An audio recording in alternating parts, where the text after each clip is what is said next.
Ya, terkait dengan kita sebut saja langsung yang kita bahas hari ini adalah kedua aplikasi TikTok Cash dengan VTube. Itu kami mendapat rekomendasi dari instansi, dalam hal ini OJK selaku otoritas yang mengawasinya.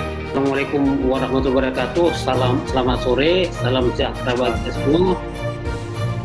Om Swastiastu, Namo Buddhaya, salam kebajikan. Sebelum saya menjawab pertanyaan Mas Habib tadi, saya mungkin mengajak kita semua dulu pada data-data terkait dengan penggunaan internet di Indonesia. Jadi pengguna data pengguna internet Indonesia itu ada 202,6 juta. Jadi dari 274 juta penduduk Indonesia ada 202 pengguna internet. Kemudian ada 195,3 juta atau 96%, hampir mayoritas ya, mereka itu mengakses internet dengan ponsel dengan durasi rata-rata hampir 9 jam per hari. 9 jam per hari, maaf 9 jam per hari. Kemudian dari 195 juta itu ada 170 juta yang aktif di media sosial. Ya, mereka ini rata-rata menghabiskan waktu 3 jam 14 menit sehari di medsos. Ya, dari 170 juta itu. Kemudian mereka menonton video online. 98% mereka dari 170 juta itu ada 98% lebih yang menonton video online per bulan. Ya. Kemudian ada juga yang menonton video blog, 74,3%. Nah, melihat data-data ini, pengembang penyedia aplikasi tentu melihatnya sebagai peluang ya untuk mengembangkan aplikasi yang untuk usaha gitu. Sehingga dapat dipastikan konten apapun yang akan disajikan dalam platform itu besar kemungkinan akan diakses atau dilihat oleh pengguna. Nah, kembali ke pertanyaannya, bahwa kami di Kementerian Kominfo melakukan penanganan konten tentu berdasarkan peraturan perundangan. Secara tegas dalam pasal 40 ayat 2 di Undang-Undang Nomor 19 Tahun 2016 tentang perubahan Undang-Undang 11 2008 tentang informasi dan transaksi elektronik disebutkan bahwa pemerintah melindungi kepentingan umum dari segala jenis gangguan sebagai akibat penyalahgunaan konten yang mengganggu sesuai dengan ketentuan perundangan. Jadi tegasnya adalah kami melakukan penanganan konten berdasarkan peraturan perundangan. Ya, terkait dengan kita sebut saja langsung yang kita bahas hari ini adalah kedua aplikasi TikTok Cash dengan VTube. Itu kami mendapat rekomendasi dari instansi, dalam hal ini OJK selaku otoritas yang mengawasinya. Ya, ada nanti secara lengkap Pak Tobing akan menjelaskan. Kami menerima rekomendasi dari kementerian lembaga, dari OJK dalam hal ini, kemudian kami melakukan verifikasi. Verifikasi yang kami lakukan tidak akan masuk ke dalam substansinya, kami hanya melihat kelengkapan saja. Ya, karena substansi itu sudah selesai di instansi atau lembaga. OJK sudah menyelesaikan itu. Kami hanya meneruskan saja. Kemudian kami lihat kalau sudah memenuhi ketentuan perundangan dan ada aturan yang dilanggar, kami lakukan pemblokiran seperti itu. Nah, ngomongin soal TikTok Cash dan VTube yang dari tadi kita udah ngobrol juga dengan Pak Tongam, itu kalau dua aplikasi ini gimana sih Pak mekanismenya pemblokiran VTube dan TikTok Cash ini, Pak Anton? Pada dasarnya sama saja ya. Jadi antara untuk pemblokiran konten atau menutup website atau menutup aplikasi. Cuma khusus aplikasi kami tentu berkoordinasi dengan si penyedianya, kan aplikasi itu kan seringkali dapat diunduh ya dari Play Store, dari dari seperti itulah. Jadi kita menyampaikan permintaan kepada mereka untuk men-take down itu aplikasi-aplikasi itu. tentu tadi berdasarkan rekomendasi dari Satgas Waspada Investasi. Nah, di sini sebetulnya bisa saya sampaikan bahwa kami yang sebagaimana disebutkan Pak Tongam tadi, bahwa di Satgas Waspada Investasi tadi, kami bersama-sama penanggung jawab aplikasi dengan forum Satgas Waspada Investasi ini yang beranggotakan kurang lebih 13 kementerian lembaga yang berbagai otoritasnya, itu membahas secara mendalam. Jadi tidak ujuk-ujuk kami Satgas Waspada Investasi itu untuk merekomendasikan. Jadi dipelajari dulu, misalnya dari proses bisnisnya, perizinan dan sebagainya seperti dijelaskan tadi oleh Pak Tongam. Jadi pada dasarnya pemblokirnya hampir sama, cuma khusus untuk aplikasi kami mintakan kepada si Google. Dari Kementerian Kominfo sendiri itu memblokir media sosialnya kedua aplikasi tersebut nggak, Pak? Media sosial VTube dan TikTokers ini. Kalau saya pikir TikTokers dengan TikTok kan tidak ada hubungan. Kan mereka berdua itu, TikTokers dan VTube ini punya media sosial juga nih Pak. Misalkan di Instagram mereka ada akunnya gitu. Itu dari Kominfo juga memblokir juga atau gimana Pak?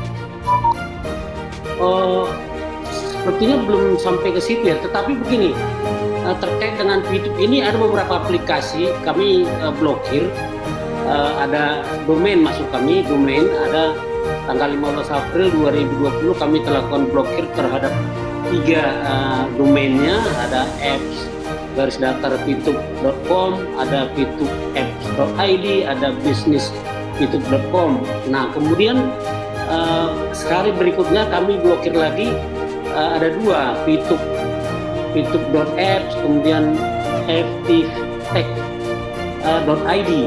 Ini 15 Juni kami lakukan lagi pemblokiran terhadap business.tricks24.site. Kemudian di bulan Februari ini yang terakhir kami lakukan pemblokiran terhadap 5 domain yang terkait dengan VTube. Tanggal 23 Februari kemarin ada aplikasi VTube nggak tersedia di Play Store. Ini juga dari tindakan dari Kominfo atau enggak Pak Anton? Ya, tentunya itu setelah kami koordinasi intensif dengan si Google langsung di take down karena sudah ada. Jadi begini, kami juga menyampaikan surat permohonan take down itu atau blokir kepada si platform besarnya itu kepada Google tentunya berdasarkan rekomendasi dari Satgas Waspada Investasi tadi. Jadi tidak bisa ujuk-ujuk, misalnya Kominfo langsung sampaikan tidak akan ditanggapi. Tapi Pak, aku mau tanya Pak Anton, kalau misalkan ada masyarakat nih Pak, menemukan aplikasi yang kayaknya terindikasi scamming atau mungkin ya merugikan kayak VTube atau TikTokers ini. Nah, kanal-kanal atau jalur yang bisa ditempuh sama masyarakat buat pengaduan terkait hal-hal seperti ini kemana nih Pak Anton? Ya, terima kasih Mas. Saya pikir tadi sampaikan Pak Tongam sebetulnya ya. Jadi dari aplikasinya sendiri sebetulnya tidak langsung serta-merta dapat kita kenali ini penipuan atau tidak. Harus kita lihat bisnis proses, kata bisnis plan-nya, kata Pak Tongam tadi. Itu harus yang di dalam. Nah, kalau kita curiga ya ini ilegal, sah atau tidak, berizin, pastikan dia terdaftar atau tidak pada otoritasnya. Bila tidak memiliki izin dari otoritas, ya masyarakat sebaiknya jangan menggunakan, jangan ikut. Dan kami sangat senang, ya kami mendorong masyarakat untuk melaporkannya ke otoritas atau kepada kami.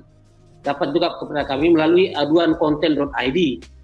Ada aduan konten @mail.kominfo.go.id. Nah, ini mungkin yang lebih mudah, nanti bisa dilaporkan melalui kanal WA 0811 922 4545. Saya ulangi 011 922 4545. Bisa juga melalui aduan Twitter, aduan konten, @aduankonten. Bisa juga ke lapor atau aplikasi Clue atau ke website Kominfo bila perlu. Fenomena nonton iklan dapat duit ini banyak sekali aplikasi lainnya. Bagaimana langkah dari Kominfo maupun OJK untuk mencegahnya? Apakah harus menunggu laporan dari masyarakat?